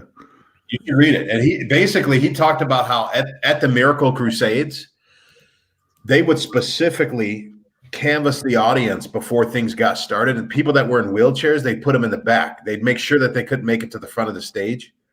They would do preliminary interviews with people that they think would have a shot at kind of faking a healing, or it'd be more likely they could be healed. And those would be the ones that they would let up. I mean, they would talk about how they would rake in cash. They would talk about how prayer requests that his monthly subscribers would send, that he would supposedly pray over their prayer requests on "This is your day." He would basically, they would tear through the envelopes and not even look at the prayer requests. They just grab the cash, grab the checks, and throw away the prayers. Like, you should read those books, man. It'll just expose the prosperity gospel like nothing else. I just thought I'd suggest that for the viewers, because it's quite an in-depth. I like the Audible version. I listened to it while I was driving. I couldn't believe what I was hearing. Yeah, I mean, I don't know where I'd be without Audible, man. I could binge like 20 books a month. So I guess if we want to wrap it up soon, just going off of the title about modern religion is failing, right? Or the mainstream religion, however you want to word it. Do we just want to go around the panel and like, what does that mean to them? And like, where do you see the biggest hits happening, right? Why is modern religion failing everyone right now? So I don't know if you guys want to go around and do that. Start with Brooke. Yeah. Oh, okay, fair enough. On the spot. I mean, I think we'd probably all kind of be on the same page of this. I think in many ways there's a lot of Gnosticism that's come into the church, and Gnosticism, like, for those who don't know, it's an ideology, came around the same, even before Christ was there, but it's the idea of salvation by secret knowledge. And as much as we may not want to admit it, but Christians, Roman, Protestant, Orthodox, we've believed that our doctrine is more important than our faith in Christ, as they would say it. So we've esteemed doctrine as higher. That's why we have these divisions. We have 33,000 denominations, because they all interpret the scriptures differently, and they think that's more important than loving your fellow man. Mm-hmm. And that elevation of what I call salvation by doctrine, right? So I'm not a big believer, for instance, in the infernalist view of hell, right? The eternal conscious torment. I think it's the least supported in scripture. Now, I don't know what the true interpretation is, for instance, but me very well saying that, many people will basically call me a heretic and say, you're going to hell and all this other kind of stuff. But like in the Protestant tradition, you were quote unquote saved, born again, born of God, whatever the case is, with no theology. You had no understanding of anything, and you apparently, were secure and saved. Or in the Catholic tradition, you were baptized, and that has secured you, sometimes as children, with no understanding of theology. And that begins your sanctification process. You go on to have your communion and these other things. But as believers, we've esteemed doctrine as the most important thing. Now, there's a lot of cultural stuff we could get into, the women influence and all that, probably in subsequent episodes. But I think the biggest problem that we have in the church that's dividing everybody is this Gnostic belief that salvation comes by secret knowledge. And we can't disagree and still have respect for our fellow believers. And I think that's something, we've seen it. That's why we have the denominations. That's why we have the division, the schisms, and all this other stuff. So my church is right. All your other churches suck. We have the one true gospel. 2000. It's not even later. the church. You could differ on one point of doctrine. And I think there've been jokes where, like the Calvinists and the Calvinists meet and, oh, you're this, and they're going through the list of stuff and they disagree on the one thing. And oh my God, you're a heretic. Color of the carpet. Yeah, exactly. I think the carpet must be beige. Yeah, exactly. If we can't get beyond that and realize that doctrine is entirely for the earth, none of this really matters outside of this life. And the foundation is Christ. If that's your faith tradition, you believe in Christ and Christ is the Son of God and he is God and you're understanding it, you're good. That's kind of it. And even if we're blessed enough to get old and Alzheimer's kicks in and we forget all our theology, we'll still be all right because he's holding on to us. So yeah, we'll probably discuss that in greater detail in subsequent episodes. So there's a lot. This is the deepest of dives. Definitely. All right, Bobby, you're up. Yeah, analogies keep me from going insane, to be honest. Good. I mean, they are. I mean, Jesus, he shall speak in parables. It was even prophesied that Jesus would speak in parables, and he loved speaking in parables. And so I kind of compare, to use kind of a modern day parable, I kind of compare Jesus to Hippocrates, right? Like, Hippocrates, these gnats in Thailand are out of control. Hippocrates was the founder of modern medicine, or some would say Galen or whatever example we want to use. That Hippocratic oath. What he taught was true, right? Things that he taught about the human body, ways to treat certain illnesses, certain diseases, those things are true. So I compare Hippocrates as like Christ. His teaching is like the doctrine, right? So you have that on one side. You have the founder and his doctrine on one side. I believe they're one. But then you have the practitioners of it, right? It's kind of like Bishop Fulton Sheen said. He said, judge the Catholic Church not by those who barely live by its spirit, but by the example of those who live closest to it. So I kind of look at it like look up the name Dr. Larry Nazar. This guy, since the 1970s or 80s, I think, like raped and molested over like 200 or 300 patients in Michigan, where I'm from. He ended up getting like life in prison, like Olympic athletes. He would drug and molest patients in the presence of their moms, right? When he was in the operating room, they didn't even know what was going on. There's doctors that are in medicine solely for the money. They live healthy, unhealthy lifestyles that contradict all the knowledge that they learned and things that they teach to their patients. They even make terrible misjudgments that, depart from their training that could cost their patients their lives or their health. They just flat out violate the Hippocratic oath. There's lots of bad doctors out there. There's lots of bad practitioners out there. But knowing that, I'm not going to say, I think I got COVID. But because of all those women that Dr. Nazar raped, I'm going to refuse to get the medicine. Like, I separate the medicine from the practitioner. To me, the medicine is the doctrine. And I believe that it's part of Christ's teaching, that it's still relevant. I live my life by it. And the best I could tell you is that I stay in the church not because of the people per se, but just because I do believe the Catholic Church holds the fullness of that truth. Now, whether people teach it properly, whether they live it out perfectly, that's a whole other issue. And it's kind of like I said earlier, I don't want to leave Peter because of Judas, And so that's kind of my parting take on, that subject, I guess. Yeah, it was good. It was good. Yeah. Amos. The prophet. The prophet. Yeah. What was it? Just like why modern? What's the biggest issue in the church? I think it's this kind of going off of what Brooke was talking about, like more of the doctrine. But I don't think. I mean, what I've seen, I think he's more correct in his assertion. But one thing that I see a lot is this. So your regular Christians are, at least in the States, are, they always talk about, they tend to be very patriotic, very conservative, and they claim to be like these very, your American is like this Christian, but you're getting this weird thing where Christianity is kind of being diluted by trying to be more relevant. with the rest They of the even world. have a magazine called Relevant. Don't read that. So, I mean, Christianity is meant to be more. Well, I mean, I don't know, Brooke. Would you think that like Christianity is tend to be more like a praxology rather than an ideology? No, it's both.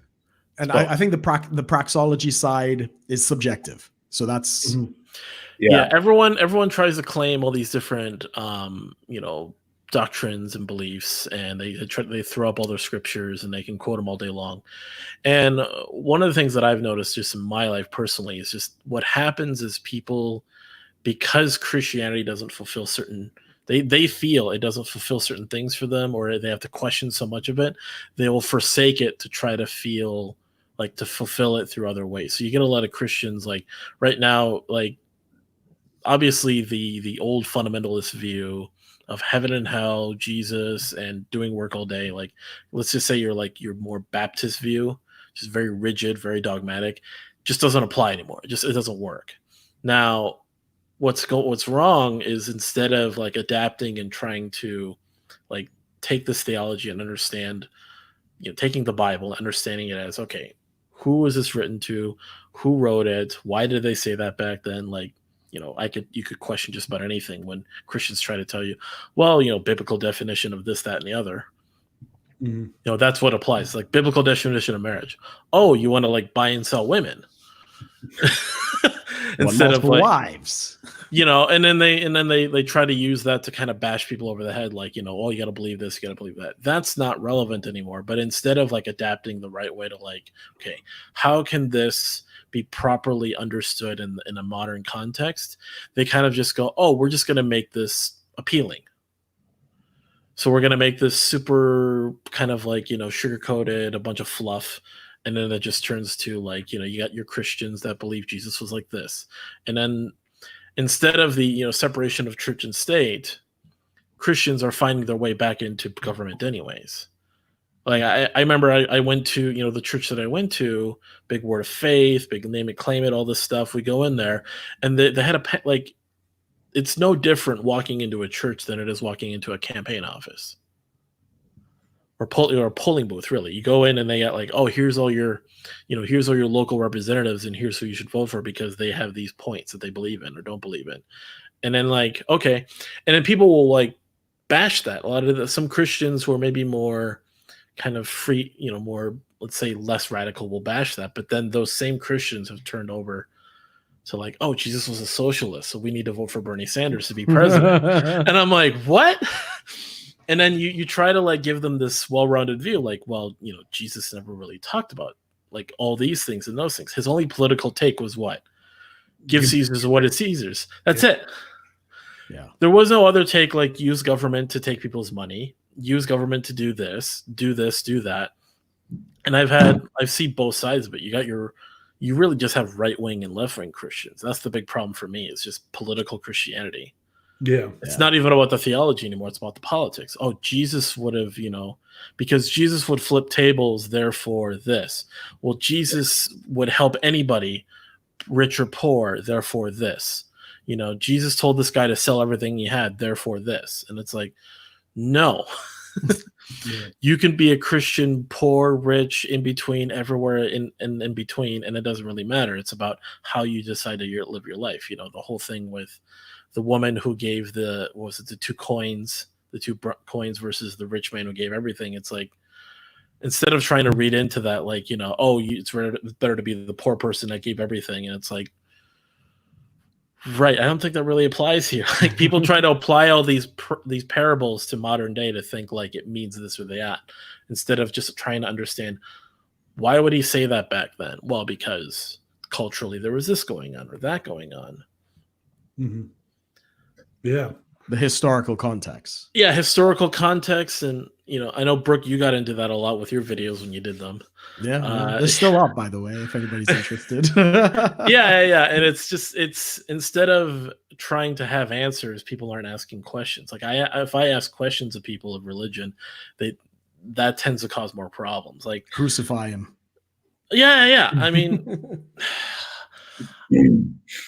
It's so weird how people will go so far to like say things when they're being questioned. I'll just say, someone close to me, I asked them, I said, well, how can you believe this if God is like this? Like, how can you believe in the existence of this, that, and the other, like these types of evil, like hell and all this stuff? I question, just to question that. Not even saying I don't believe in hell, just saying, hey, I don't really think it's entirely valid because this, that, and the other. Like you talked about, like the infernal view of it, eternal conscious torment. And having that person look back at me and be like, you have never experienced evil in your life. And I'm like, what? And actually wishing upon me to experience true hardship and evil in my life to learn a lesson. And I'm like, how can you consider yourself someone close to me if you're willing to say that to me? And it's this view of we can't ask questions, we can't have discussions. And it's easier to just have political views. I think those are the two big ones, is questions and political Christianity are the two big things. Turning moral issues into political issues, basically. Yeah, moral issue. Yeah, that's a good way to put it. Yeah, I mean, politics has become the new religion. Right? Yeah. That's the thing, because the state is the new God. Mm-hmm. Yeah. Which is the aim of communism, which has really infiltrated the church like big time. Because Jesus was a socialist. Yeah. Communists, because they laid everything at the apostles' feet, Mm-hmm. I mean, when you mix religion and politics, it's like cotton candy and water. It's just politics. Yeah, it's a disaster. Might be dyed pink or blue, but it's still, at the end of the day, it's still just politics, right? So, I mean, for me, it's funny because all of you kind of stole my answers. We're all on the same page, so that's a good. That's why you should have gone first. I know, right? Makes all of you guys look silly this time. Darn kids and the dog too. But I mean, like, yeah, I could definitely identify with a lot of the points all you guys were saying. Like for me, it all kind of sums up to that subjective faith. Like Brooke said, like as soon as you declare you know it all and you've got it right, you have now just made yourself the most arrogant fool in the universe, right? How much is there to know, and how stupid are humans? You know what I mean? Our brain can only like handle a certain amount of bits of information, and let alone trying to process it and internalize it. Like humans are dumb, right? we aren't built biologically to know everything. It's contradictory to our own survival, right? And that's one of the hard truths I've been studying is like sometimes survival and truth are at odds with one another, right?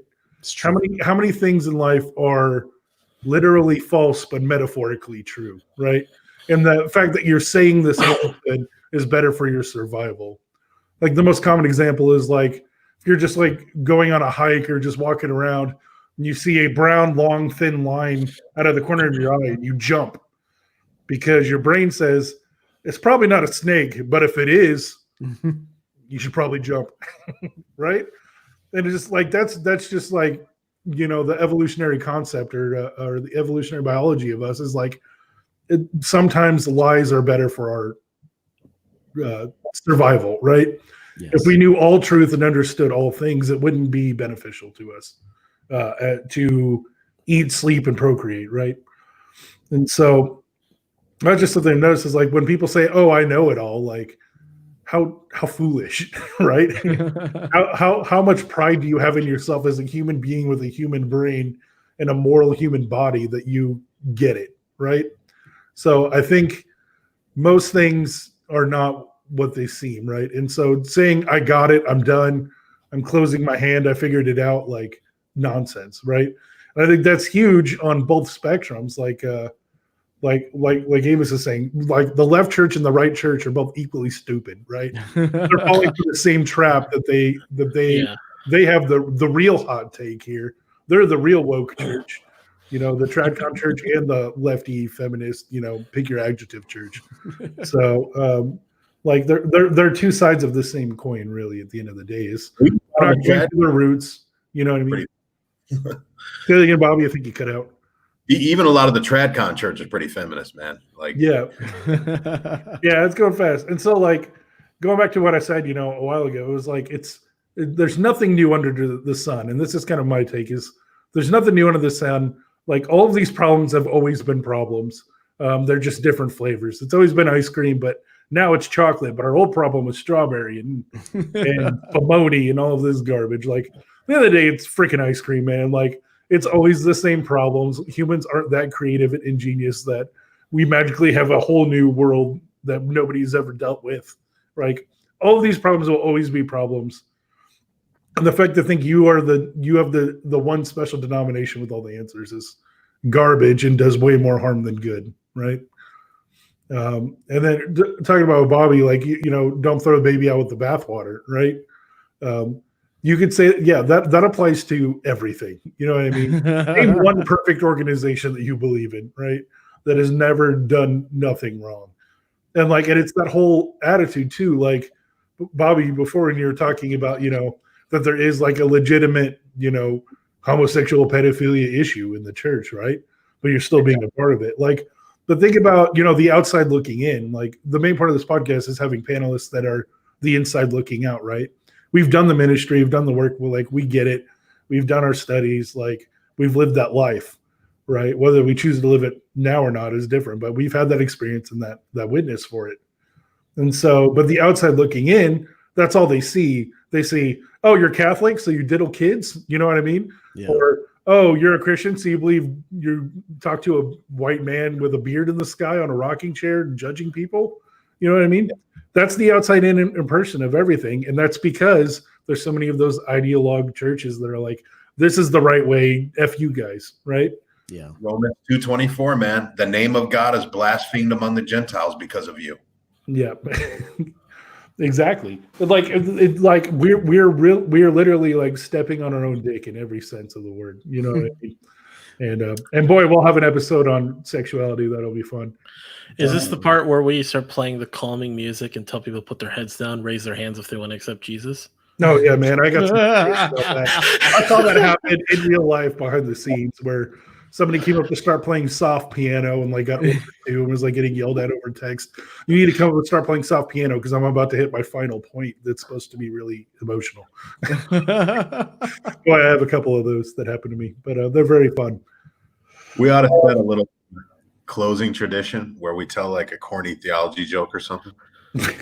Go for it. You got one? You got one in the chamber? If you got one, man, I can't think of any right now. How come we've never had a Calvinist president? Why is that? What good is it to do to run for office when you're already one of the elect? Yeah. Jesus is my electoral college. Good times. All right. So yeah, I think it's been hour. We're coming up on 2 hours. We can do some closing thoughts. I think in later episodes we might. I think you guys are cool with it. With throwing up the stream link here and seeing we get some Q&A. Yeah, absolutely. Yeah. I mean, it's a good introduction. It's a good. We want to kind of. Yeah, I think that's great. All right. So to wrap it up, what's going on in your life, Amos? Got anything to pitch? What? Pitch? This is your the podcast. This is where you plug the podcast. Yeah. Do the thing, Amos. Do the thing. Well, Brooke and I have the 10K Run podcast that we do every week on Sundays. We just did it before now. That is just look up 10K and then podcast. Yeah, Brooke and I do that every week. We don't talk about this so much. We talk about more just politics, current issues. Not much to talk about too much with the COVID going on, but do check that out. Yeah, and then of course Brooke and I both have our Twitter handles in our names instead, so that works too.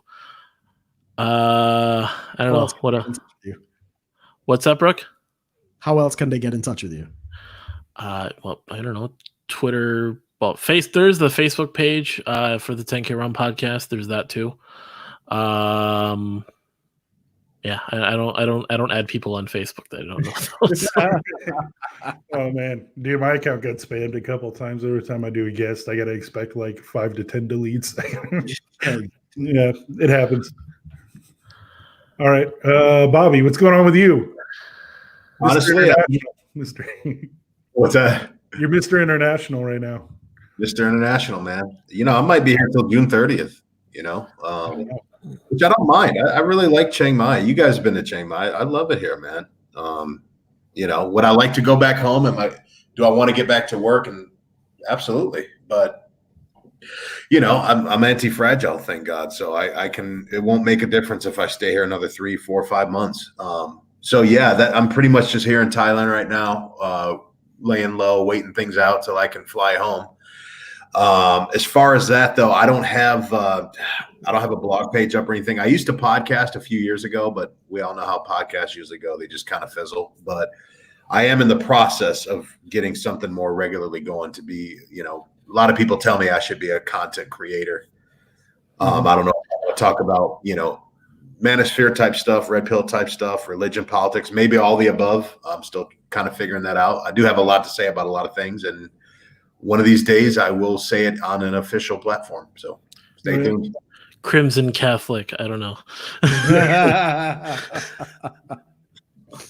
All right. Brooke. Yes, sir. President accounted for. Well, Amos already touched on the podcast. I'm not really doing public ministry, just like you. Every time I do these kind of talks, I've separated my ministry life in a large way. So I think you were kind enough to put a couple of my links in the description of the video. So I do have a blog, brookpotter.org. It's where I have my articles. I do have 2 YouTube channels. One is more of a lifestyle channel, while the second one is Brook Potter Ministry. So if you want all my Christian teaching, that's the link below. There is a second one where we do discussions and I do lifestyle stuff, dating and life in London and my move from Trinidad and all that kind of stuff. Not on Twitter very often, but you know, if anybody wants to add me, I'm always looking for more followers there. Trying to build up that base a little bit. But yeah, I think this was a great show. And I mean, when we really start to touch on the issues and we really get into the depth of it, I think that's where the real value is going to come for a lot of people, especially the Q&A. I'm sure a lot of people have questions. So I'm looking forward to that as well. Yeah, there's a couple people asking in the chat, but I knew this one would probably go a little longer. But yeah, you know, there's a lot to say and not a lot of people saying it. So someone's got to. That's right. That's right. All right. Anybody who's watching live, be sure to like the video below as well, because I think that would really help. Yep. Tom Bombadil doing a service to the Lord and us. All right. Well, Pilgrim. Anyway. I'm Conk. As you can see here, it says Conk. It is accurate.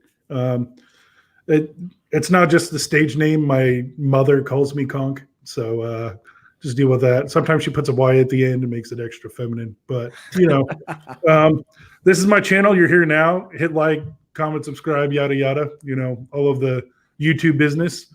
I'm going to start posting more videos soon. While we're all stuck at home, I got the time for that. I'm still going to do that talk on biblical sexuality. I have the book for it right now. We're going to kind of deep dive into this and do my own hot take. It's called Due Benevolence, and it's really fucking hard to find. So I spent like $70 on that plus $20 shipping. It's old school, but yeah, it's by a guy named Clyde Plinkington. If you got time, look that dude up. He's got some takes. But yeah, we're going to go through that. We're also going to be talking about lots of stuff, like going more deep dive into the mind of Conk thoughts. And we're going to have some big Conk energy on this channel very soon. So get ready for that.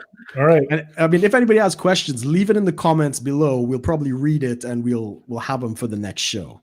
Yep. I think, are we kind of following kind of what Rule Zero does by rotating through, like, so this episode is obviously in yours and then it'll be on other, like, I'm definitely open to that. We could do some brotation. Rotation, nice. And then we've got guests coming up too, right? At some point. We have what? Guests. Oh, yes, we have some guests. We've got Abu American, famous Muslim brother from the Manosphere. He's interested coming on. Rollo Tomasi, the author of The Rational Male. He's currently writing a 4th book called Religion and Red Pill, or Red Pill and Religion. I always get them mixed up. I'm sorry, Rollo. Please forgive me. He's definitely wanting to come on when he launches that or close to launches that book, and we'll do deep dive. We'll get some first looks and stuff. And We actually have some guests of just people we actually know IRL. I have a lot of friends that I'm still close with when we were in those cult internship-y type scenarios. And they kind of want to come on and deep dive their takes, of where they are with religion. So yeah, we're really open to anything. Yeah, guys, but like, comment, subscribe, all of that kind of stuff. You'll definitely catch us next Sunday at 2 p.m. Eastern. I'll follow all of our Twitters and we'll tweet out what channel it's going to be on. All right. Have a good one. Bye. Take care, guys.